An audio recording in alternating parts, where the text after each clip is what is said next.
체스터턴의 오소독시 26강 하겠습니다.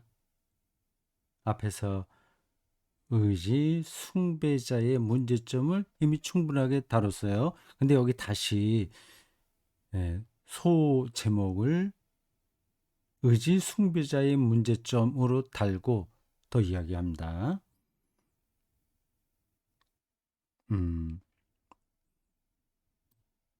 문제들은 앞에서 얘기했는데 의지 숭배가 자체로 모순이다라고 하는 겁니다.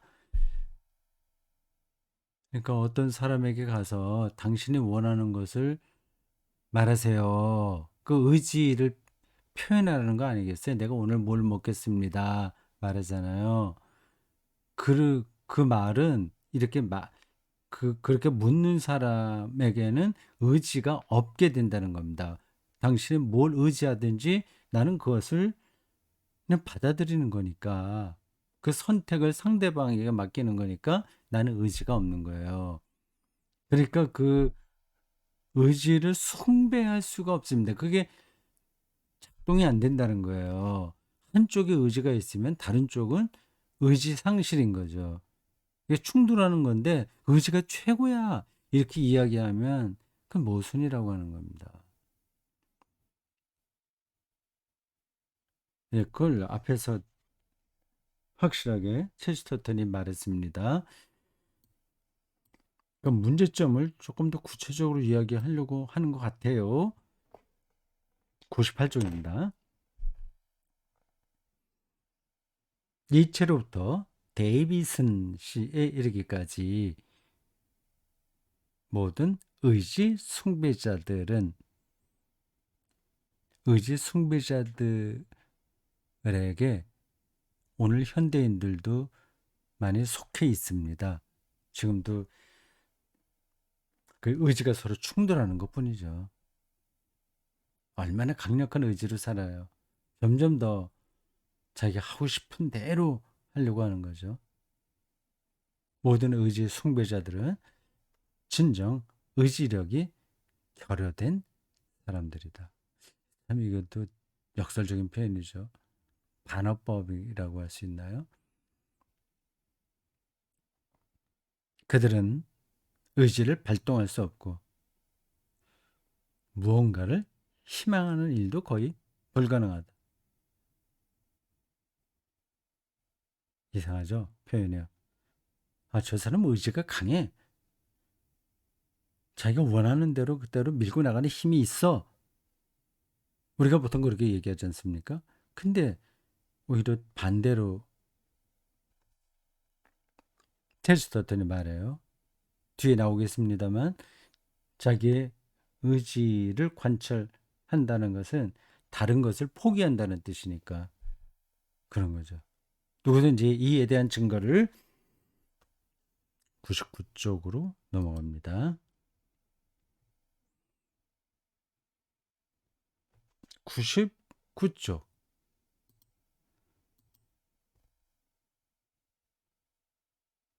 증거를 하고 조금만 기다려주세요.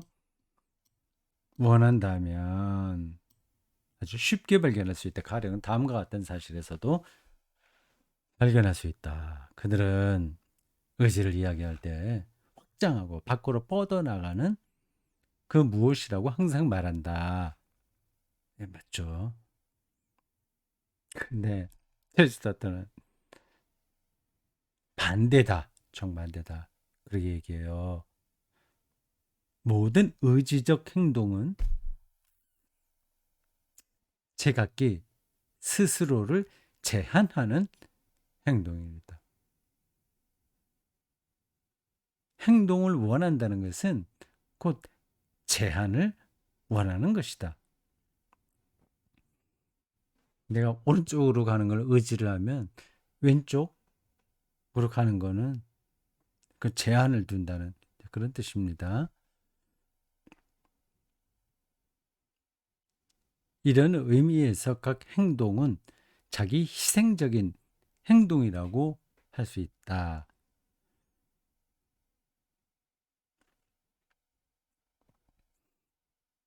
아, 정말 저 사람은 생각이 독특하고 글쓰기도 독특합니다. 어떤 면에서는 그걸 뭐라고 그러죠? 신적 경지에서 내려다보고 인간의 생각과 행동을 분석하고 판단하는 것 같아요.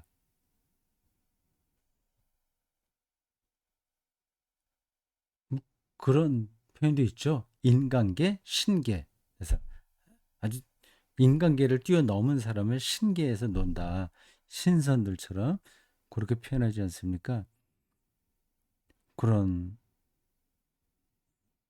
느낌이 저 사람의 글을 읽으면 좀 들어와요. 실제 그런지 안 그런지는 잘 모르겠습니다만, 당신이 무언가를 선택할 때는 다른 모든 것을 배격하기 마련이다.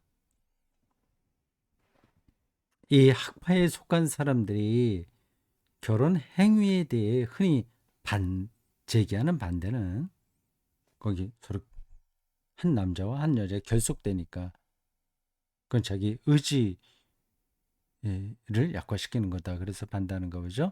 사실상 모든 행위에 대한 반대이다. 각 행위는 도무지 돌이킬 수 없는 선택과 배제의 행위다. 당신이 한 여인과 결혼할 때에는 다른 모든 여인을 포기하는 것처럼 당신이 어느 경로의 행동을 취할 때는 다른 모든 경로를 포기하는 셈이다. 당신이 잉글랜드의 왕이 된다면 브롬튼에서의 관리직을 포기하는 것이다. 왕이 의지를 갖고 왕이 됐어요. 그럼 그럼 다른 거는 못 한다는 거죠. 그쪽으로 의지를 표현할 수 없는 거죠. 당신이 로마로 간다면 윈블던에서 누릴 수 있는 열정적인 삶을 희생하는 것이다. 저 사람에게, 테스터턴에게는 그런 인간의 행태들이 눈에 보이는 겁니다.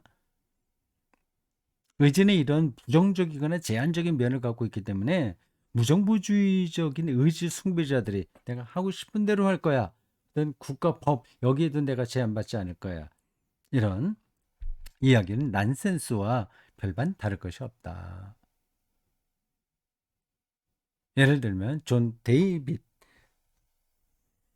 음, 데이비드슨 씨는 우리에게 그대는 뭐뭐 하지 말라는 부정문과는 아무 관계도 맺지 말라고 준 거. 그대는 뭐뭐 해라 이런 거겠죠. 요즘도 그런 아, 구호가 우리를 지배하고 있습니다. 그러나 그대는 뭐뭐 하지 말라는 말은 나는 뭐뭐 할 것이다 라는 말의 필연적 결과 중에 하나임이 분명 자명하다. 그렇죠.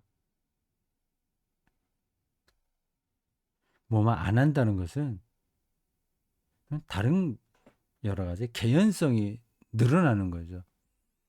난 결혼하지 않을 거야. 그러면 음, 다른 쪽의 삶의 방식이 열려 있는 거죠. 나는 매어경의 쇼에 갈 것이니 그대는 나를 막지 말라.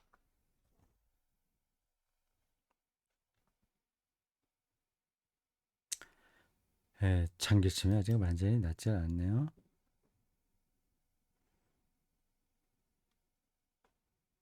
백쪽입니다. 백쪽 알겠습니다.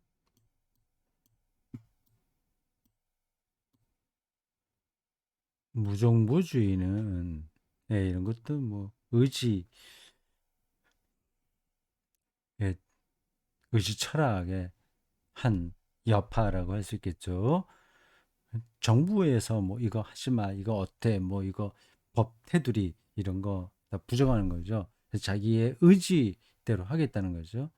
무정부주의는 우리에게 대담한 창조적 예술가가 되라고 간청하면서 법이나 제한 따위는 상관하지 말라고 한다. 그런데 예술가가 되면서 법과 제한을 상관하지 않는 일은 불가능하다. 예술은 곧 제한이기 때문이다. 재미죠. 표현이요. 예술은 곧 제한이기 때문이다. 모든 그림의 본질은 그 틀에 있다. 만일 당신이 기린을 그린다면 기다란 목을 그리지 않으면 안 된다. 그런데 당신이 대담하고 창조적인 방식으로 짧은 목의 기린을 자유롭게 그린다면 조만간 기린을 그릴 자유를 잃어버릴 것이 분명하다.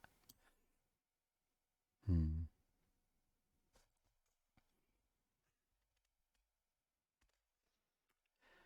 자, 뭐 요건 그 비슷한 얘기가 반복되고 있어요. 다음 쪽입니다. 101쪽으로 가겠습니다.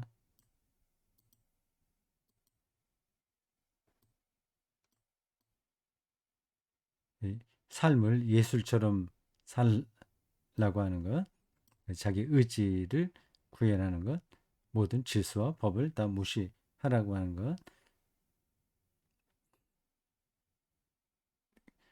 그러한 무정부주의자들의 주장이 공허하다는 말입니다. 예술가는 자기 자신의 한계를 사랑한다. 그 한계가 바로 자기가 하는 일을 구성하고 있기 때문이다. 화가는 캔버스가 편편한 것을 기뻐하고 조각가는 진흙이 무색인 것을 기뻐한다. 그 틀이 있는 거죠. 그거 없이는 예술도 없는 거죠. 불가능하죠. 근데 무정부주의자는 그 틀을 없애면서 예술가적으로 살라고 하니까 잘못됐다는 겁니다. 끝없는 회의주의라는 소달라기 시작했습니다.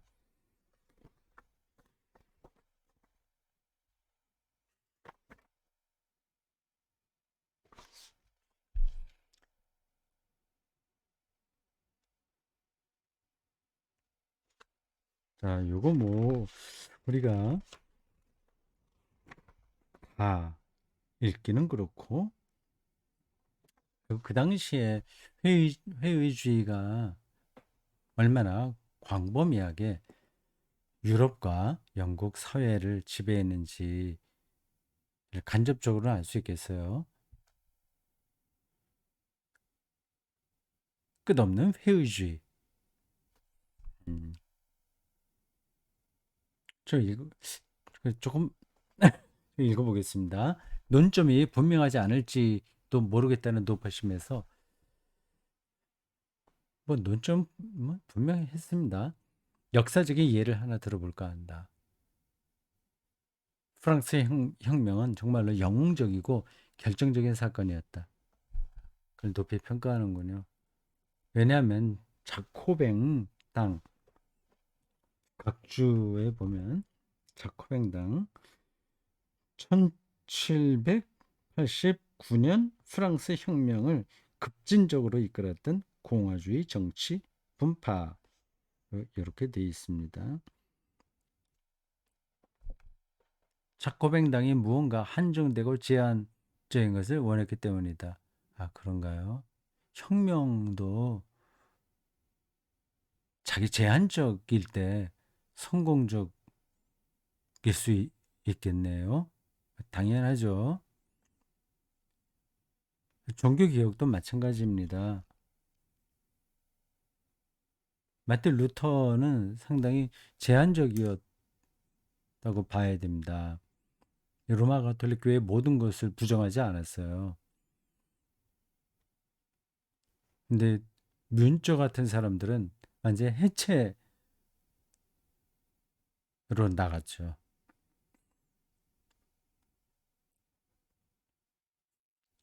그래서 뭐 성당에 있는 모든 그 그림들, 이콘이라고 하나? 그런 거다 불살라 버리고 했습니다. 그런 행위를 루터는 반대했죠. 그래서 그 뮌저 쪽에 있는 사람들로부터 루터는 비판을 많이 받았습니다. 종교개혁자들 사이에서 또 그런 차이가 있었습니다. 그러니까 농민전쟁은 아주 유명한 거고요. 거기서 루터가 취한 태도 때문에 비난을 받았고 지금도 좀 그런 비난이 있긴 합니다. 근데 제가 보기에는 루터의 그 스탠스가 맞다고 생각합니다. 그 혁명이라고 해서 기존에 있던 모든 것을 깎는 글이 다 부정하면, 근데 기존에 있었던 가치 있는 것들을 다 부정하게 된다면, 새로운 게 좋다고 해서 다 바꿔버리게 된다면, 그래서 자기들이 한 일의 정당성이 어떤 제한된다는 사실을 놓치게 된다면, 그럼 이제 성공하기가 힘들죠. 근데 저 프랑스 혁명 당시에 자코뱅당은 제한적인 것을 원했다고 하네요. 그, 그 구체적인 그들의 정치 행위, 뭐 그런 것들은 제가 잘 모르겠습니다. 그들은 민주적인 자유를 원했을 뿐 아니라 민주주의의 모든 거부권도 요구했다. 민주적 자유를 원했을 뿐만 아니라 민주주의의 모든 거부권도 요구했다. 그들은 투표권을 원했지만 직위는 원하지 않았다. 공화주의는 프랭클린이나 로베스피에르에서 볼 수 있는 금욕적인 면과 방통이나 월크스에서 볼 수 있는, 이 사람들은 뭐 제가 잘 모르겠어요. 볼 수 있는 개방적인 면을 모두 갖고 있었다. 음, 그러니까 자기가 절대적으로 옳다는 확신, 뭐 확신이야 뭐 할 수 있겠지만 그러한 이데올로기에 묶여 있지 않았다는 거겠죠. 그래서 그들은 탄탄한 실체와 형태를 가진 그 무엇, 프랑스의 공평한 사회적 평등과 농민의 부를 갖춘 무언가를 창조했던 것이다.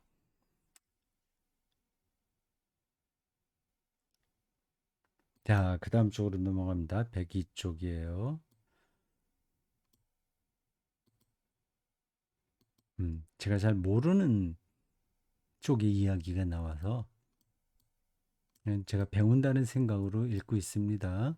프랑스 혁명 자코뱅당이 어떤 일을 어떻게 했는지는 제가 잘 모르겠습니다.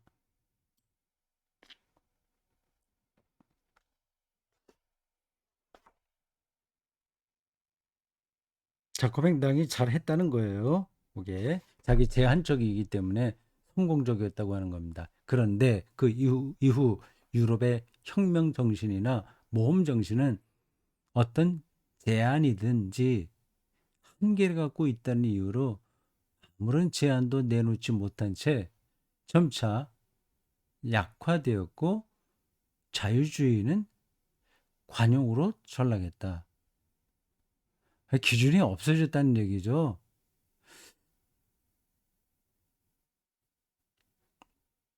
사람들은 혁명을 일으키다라는 레볼루셔나이즈라는 단어를 타동사에서 자동사로 바꾸려고 했었다.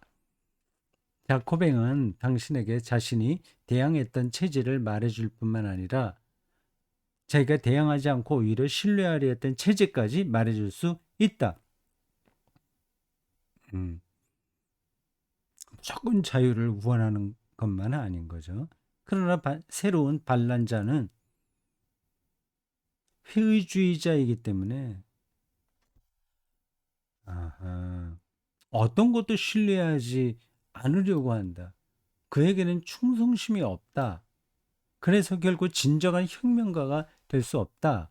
그리고 그가 모든 것을 의심한다는 사실은 어떤 것이든 비난하고 싶을 때 그에게 하나의 걸림돌이 된다. 비난, 비판. 음. 왜냐하면 모든 비난은 모종의 도덕적 신조를 함축하고 있기 때문이다.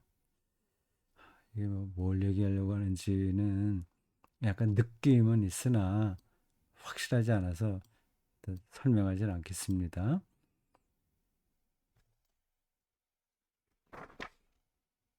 요거 지나가야 되겠어요. 네. 체스터턴이 이 대목에서 말하려는 핵심은 이렇습니다. 자코뱅당을 예로 들면서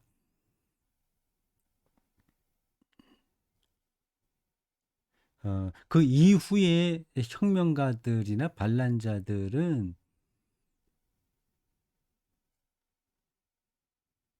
자기 제한적인 그 태도와 관점이 없기에 오히려 확신을 갖고 어떤 대안을 제시하지 못했다고 하는 겁니다. 계속 의심만 하는 거죠. 이것도 안 되고 저것도 안 되고 이런 쪽인 겁니다.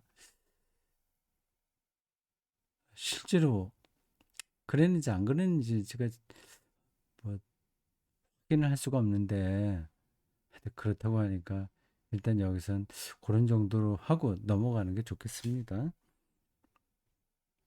그다음 103쪽으로 가겠습니다. 아이고, 이 사람의 글을 읽으려면 방대한 유럽 정치, 문화, 예술, 사상의 역사를 꿰뚫고 있어야 되겠어요. 뭐 나오지 않는 게 없으니까 지금 저 인문학,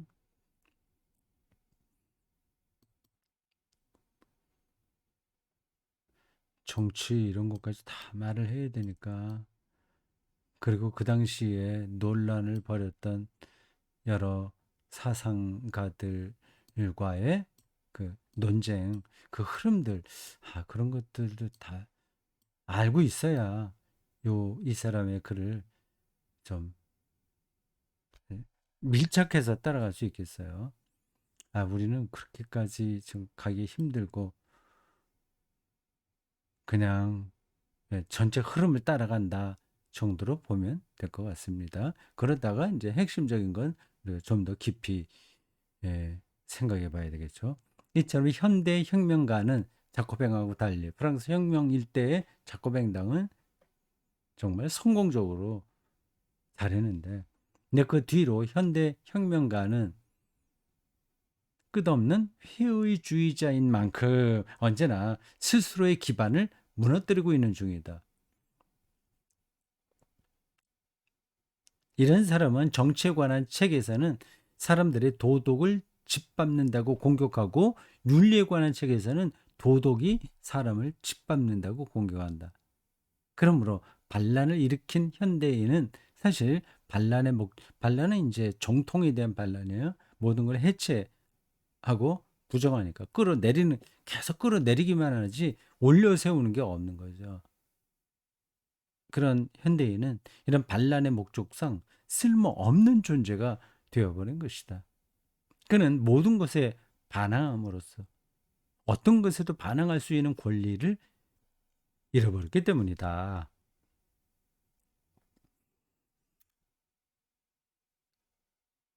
음, 재미있는 표현입니다.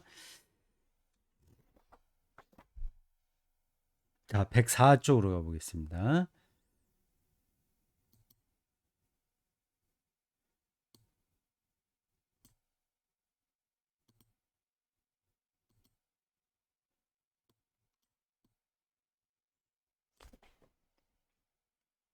급진적 회유주의는 파산할 수밖에 없어요.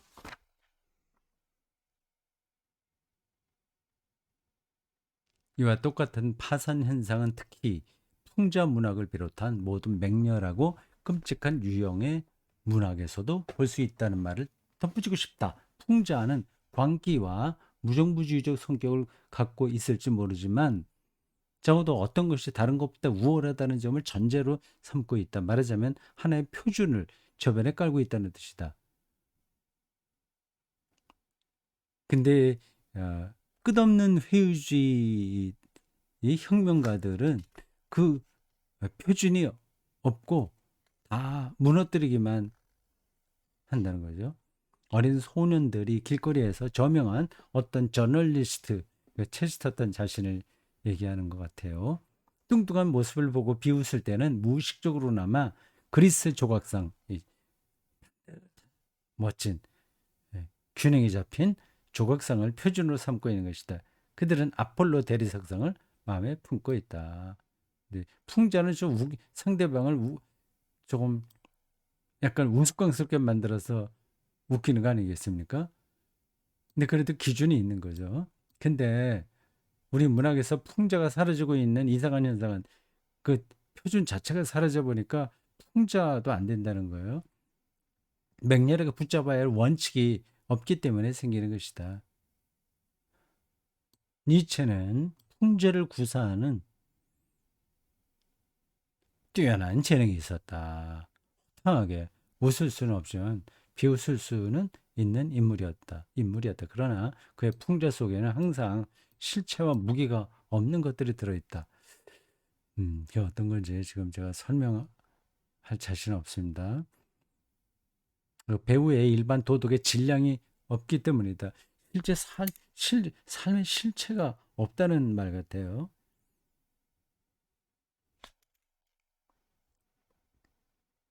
아주 극단적으로 힘의 의지 쪽으로 밀고 나가긴 했는데 그 사람에게는 삶의 실체가 없었다? 그렇게 말하면 될까요? 모르겠습니다. 그는 자기가 비난하는 어떤 것보다 더 터무니없는 사람이었다. 그런가요? 예전의 실로의 추상적인 폭력의 실패를 보여주는 전형적인 본보기로 전혀 손색이 없다. 마침내 그에게 닥친 여기서는 조금 그 과한 표현이 나와요. 어떤 한 인간에 대한 약간 모멸적인 그 묘사가 나오는데 좀 과하다는 생각이 좀 들었습니다. 뇌의 연화 현상을 그 니체가 정신병원에서 죽었나요? 하여튼 발작이 심했죠. 점점 나이 들어가면서 심해졌습니다. 그러니까 뇌의 연화 현상은 결국 우발적인 것이 아니었다. 만일 니체가 바보로 생을 마치지 않았다면 니체주의가 그렇게 끝날 것이었다. 그 뭐 니체가 정신병 미친 상태에서 죽었으니까 니체주의가 그래도 살아남았다는 뜻인가? 고립된 상태에서 교만하게 생각하면 결국 바보로 끝나기 마련이에요. 마음을 부드럽게 하지 않으려는 사람은 결국 뇌가 부드럽게 에, 풀릴 수밖에. 다음 쪽 요거 마지막입니다. 105쪽이요.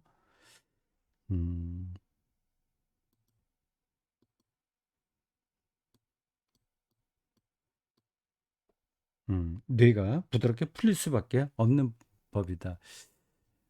좀 표현이 과다는 생각이 들었습니다. 니체의 정신병력을 이런 식으로 말하는 것은 맞지 않는 것 같습니다. 아, 예, 뭐, 뭐 그렇게 말하기 시작하면 뭐 치매로 아주 형편없게 자기 인생을 마치는 사람들은 다 저런 평가를 받아야 되는 거잖아요. 고립된 상태에서 교만하게 생각하면 결국 미친다 이 얘기인데 미친 사람들이 다 그런 건 아니죠. 요건 아마 어떤 것을 강조하려다 보니까 체스터턴이 좀 과하게 표현한 게 아닌가 이런 생각이 들어요.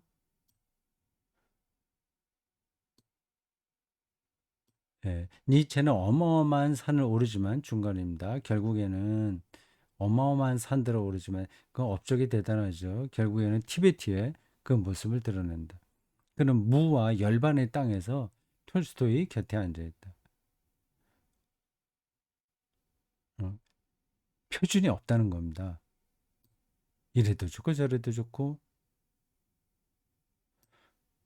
무와 열반의 땅에서 톨스토이 곁에 앉아 있다. 이 둘은 니체와 톨스토이는 모두 무기력한 상태에 있다.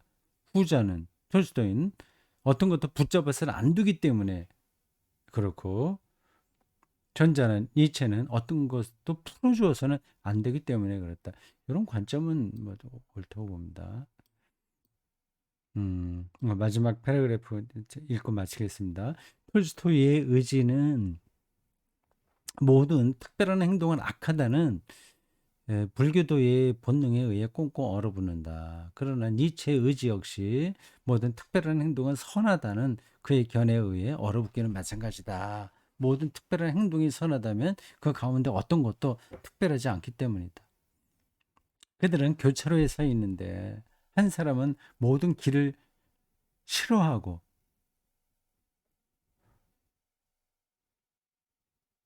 모든 길을 싫어하고 누구예요? 톨스토예요? 니체예요?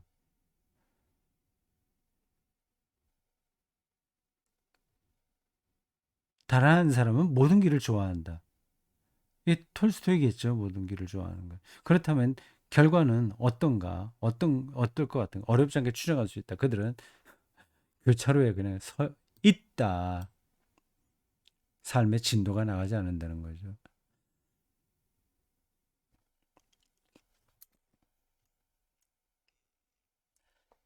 자, 오늘 여기까지 하겠습니다.